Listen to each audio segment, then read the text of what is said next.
The only people who don't want to disclose the truth are people with something to hide. Hi, I'm Bill O'Reilly. Thanks for watching us tonight. 3 Mavericks who might run for president. That is the subject of this evening's Talking Points memo because Barack Obama came out of nowhere and is now president of the United States. Other people who may not have considered running a few years ago are now in the game. Let's look at 3 of them tonight. Donald Trump, maverick businessman, is perhaps the most well-known financial personality in the world. Mr. Trump says he may run against Barack Obama and yesterday went after the president.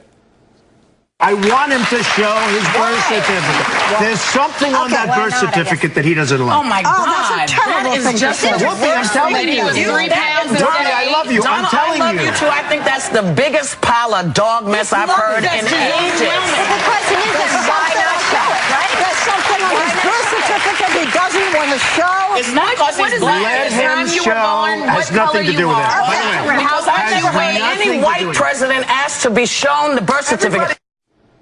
I think Martin Van Buren might have been.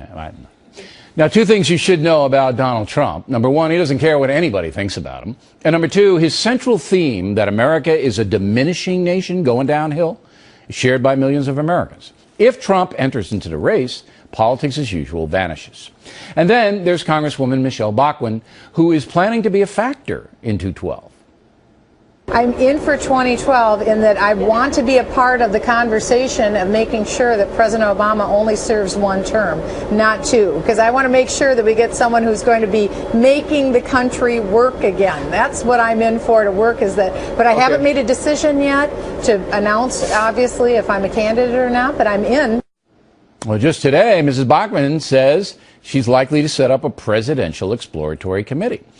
Now, the Congresswoman is the closest thing to a Tea Party candidate, but her appeal beyond committed conservatives is unknown.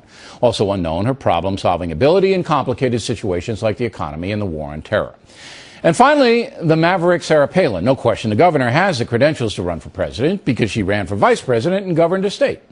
But Mrs. Palin has remained an outsider, the establishment Republican Party not embracing her, primarily because she has very high negatives among independents. The governor, of course, could turn that around, but she is a feisty, controversial personality, and Barack Obama does want to run against Sarah Palin.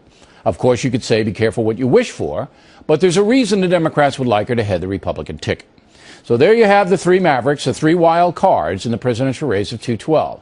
If any or all get in, I will personally send them flowers, because it'll be great for the factor.